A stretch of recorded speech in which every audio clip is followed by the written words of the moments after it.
आपको इस पर अपना ध्यान टिकाना है, लेकिन ब्रेन का इस्तेमाल नहीं करना है कि ये क्या है, क्यों है, किस लिए है। अगर ऑलरेडी आपके दिमाग ने पहचान लिया है कि ये एक एप्पल है, तो भी आपको डबलिंग करने की जरूरत नहीं है, क्योंकि ये एक सेब है। ये आपको आपकी बुद्धि द्वारा बताया गया है। और हमारे इस भौतिक संसार में आज तक आपको जो भी पता लगा है, अपने बौद्धिक बल के द्वारा ही पता लगा है।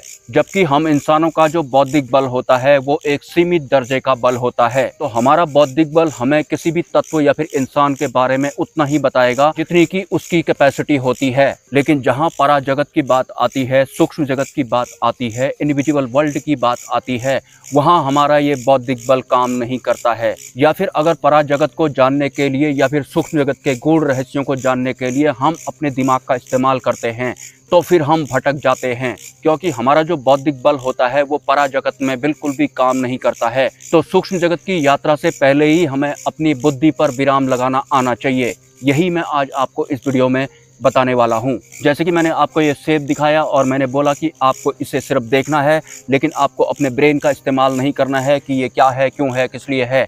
अगर आपको ऑलरेडी इसके बारे में पता है तो वो भी आपको सिर्फ अपने ब्रेन की वजह से पता है। और एक साधक का सबसे बड़ा शत्रु अगर कोई होता है तो वो उसका दिमाग होता है, और दूसरे नंबर पे मन उसका सबसे बड़ा शत्रु होता है। अगर आप इस सेब को देखने के दौरान अपनी बुद्धि का और मन का इस्तेमाल नहीं करते हैं तो आप वास्तविक शून्यता में पहुंच जाते हैं। लेकिन शून्यता में पहुंचने के बाद या फिर निर्विचार अवस्था में पहुंचने के बाद दोबारा से अगर आप अपनी बुद्धि और मन का इस्तेमाल करने लगते हैं तो आपकी जो शून्यता वाली अवस्था है वो प्लस और माइनस हो जाती है। मतलब आप शून्यता से लुढ़क जाते हैं, और अगेन आपको शून्यता से लुढ़काने का काम आपकी बुद्धि या फिर आपके मन द्वारा ही किया गया था। अभी इस वीडियो को देखने के दौरान आप जो भी कर रहे हैं, मानसिक तौर पर जो भी आपके दिलो दिमाग पे चल रहा है, या फिर माया रूपी या फिर मानव निर्मित व्यवस्था वाले इस संसार में सरवाइव कर करके आप जैसे भी बन चुके हैं, जिस भी स्तर का आपका मैं बन चुका है, इन सभी बवालों के होते हुए भी शून्यता आपके साथ हमेशा बने रहती है।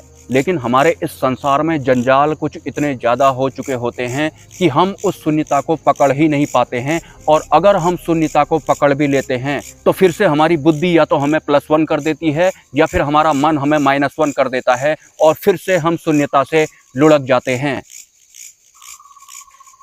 तो अगर आप एक साधक हैं, भले ही आप सिद्धि मार्ग में चल रहे हों या फिर मुक्ति मार्ग में चल रहे हों, भले ही आपके पास एक जीवित गुरु हों या फिर ना हो, आपको अपने भीतर शून्यता का भास हर हाल में जागृत करना होगा। भले ही इस एप्पल में ध्यान टिकाने से पहले आप अपनी बुद्धि का इस्तेमाल ना करें, अपने मन में किसी भी तरह का विचार ना आने दें। और इस प्रोसेस को फॉलो करने के दौरान जितनी देर भी आप शून्यता में टिके रहे हैं, ऐसे ही थोड़ा थोड़ा करके बार बार प्रैक्टिस करके आपको शून्यता में सवार होना पड़ेगा। एक साधक के लिए शून्यता हर हाल में जरूरी रहती है। जब एक साधक को मोक्ष प्राप्त हो जाता है, जब वो गुरु और शिष्य के बंधन से भी मुक्त हो जाता है, अगर उसके साथ कुछ रहता है तो शून्यता रहती है। और जो साधक शून्यता में सवार होना शुरू कर देता है तो इतनी आसानी से वो साधना करने के दौरान लुढ़कता नहीं है, खिसकता नहीं है, क्योंकि उसे पता होता है कि मुझे हर हाल में शून्यता में बने रहना है। तो अगर साधना करने के दौरान या फिर गहरे ध्यान में उतरने के दौरान थोड़ा बहुत वो काम, क्रोध, लोभ, मोह, भय के लपेटे में चपेटे में आ भी जाता है, तो फिर से वो वहां से डिटैच हो जाता है और फिर से शून्यता को पकड़ लेता है। जैसा कि मैंने थोड़े दिन पहले वीडियो बनाया था कि खुली आंखों से भी आप सूक्ष्म जगत को देख सकते हैं, और वास्तव में आप खुली आंखों से सूक्ष्म जगत को देख सकते हैं, क्योंकि मैं देख सकता हूं। और मैं अगर खुली आंखों से सूक्ष्म जगत को देख सकता हूं तो इसमें सबसे बड़ा हाथ शून्यता का है, मेरे शून्यता में सवार होने का है। और गहरी ध्यान की अवस्था में जाने के बाद, कई सारे लोकों में गमन करने के बाद, कई सारे डायमेंशन में गमन करने के बाद अगर मैं भटका नहीं हूँ तो वो भी सिर्फ शून्यता की वजह से नहीं भटका हूँ। क्योंकि डीप मेडिटेशन के दौरान कई तरह के लोभ मेरे ऊपर थोपे जाते हैं, कई तरह के भय मेरे ऊपर थोपे जाते हैं, कई तरह की काम वासना के जरिए मुझे भटकाने की कोशिश की जाती है, और कई तरीके से भौतिक जगत की मेरी परेशानियों को हल कर देने की एवज में मुझे मोहग्रस्त भी बनाया जाता है। कई तरीके से मेरे अंदर क्रोध भाव जगाने की कोशिश की जाती है, लेकिन सिर्फ शून्यता की वजह से मैं इन किसी के भी लपेटे में चपेटे में नहीं आता हूँ। तो अगर आप भी खुली आंखों से इनविजिबल वर्ल्ड को देखने वाले उस प्रोसेस को फॉलो कर रहे हैं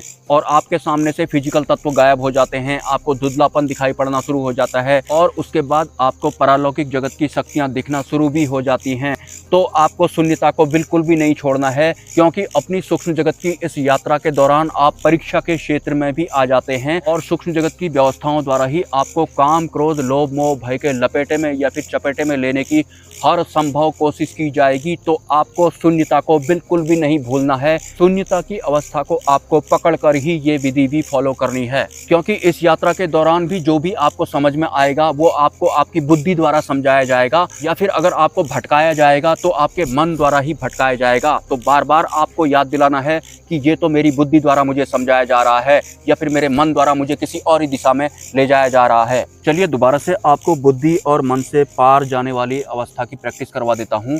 आपको इस पर ध्यान केंद्रित करना है, बुद्धि का इस्तेमाल नहीं करना है और मन का इस्तेमाल भी नहीं करना है।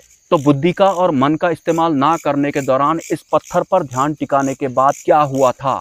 सिंपली कुछ भी नहीं हुआ होगा और आपने एक शून्यता को महसूस किया होगा, जो कि हमारे इस फिजिकल वर्ल्ड से टोटली डिटैच है। लेकिन आपको ये वाली अवस्था में बहुत ज़्यादा अनकंफर्टेबल फील होगा, क्योंकि पहले से ही इस संसार को या फिर इस शरीर को सच मानने की वजह से हम बुद्धि का इस्तेमाल करने के लिए पहले से ही हैबिचुअल बने हुए हैं। कोई भी चीज़ अगर हमें दिखाई देती है तो डायरेक्ट हमारी बुद्धि जवाब देने लगती है कि ये एक पत्थर है, इसने क्यों पकड़ा है, ये क्या बता रहा है, या फिर ये तो मुझे पहले से ही पता है कि ये एक पत्थर है, इसमें कौन सी बड़ी बात हो गई। तो अभी तक हम इस माया रूपी संसार में ऑटोमेटिक अपना ब्रेन का इस्तेमाल करने वाले इंसान बन चुके हैं। तो बहुत मुश्किल से इस पत्थर पर ध्यान टिकाने के दौरान आपने अपने ब्रेन पर कंट्रोल किया होगा और अपने मन पर कोई विचार नहीं आने दिया होगा और आप काफी असहज भी महसूस हो गए होंगे। और जो हमारी वास्तविक शून्यता वाली फॉर्म है उसके ऊपर भी इस पूरे संसार को हमने या फिर हमारे बौद्धिक बल ने कुछ इसी तरह से ढका हुआ है, कई सारी परतों के साथ ढका हुआ है। लेकिन वास्तविक शून्यता का अस्तित्व कभी भी खत्म नहीं होता है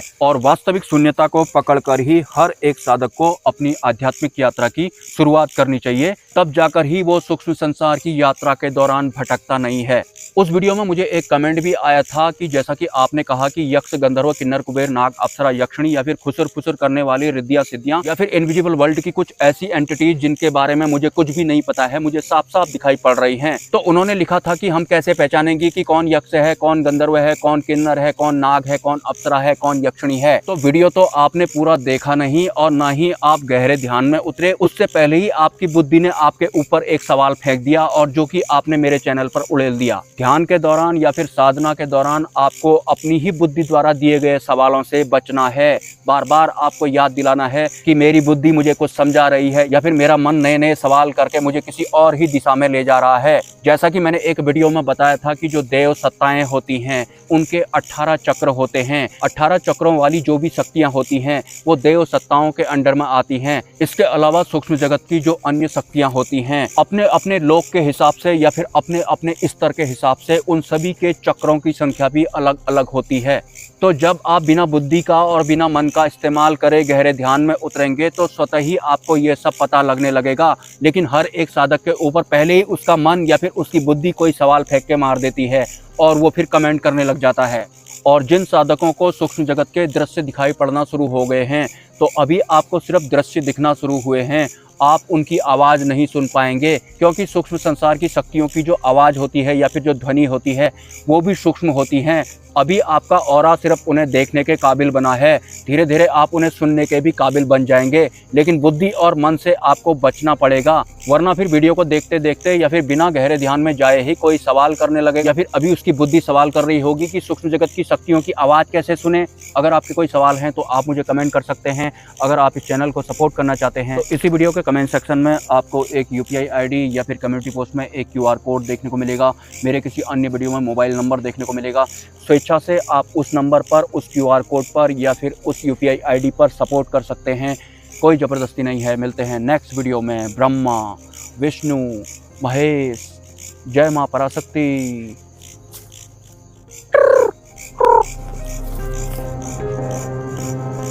यस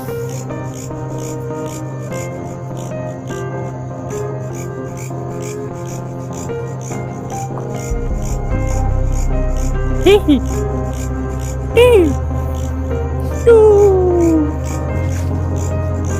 Tutu.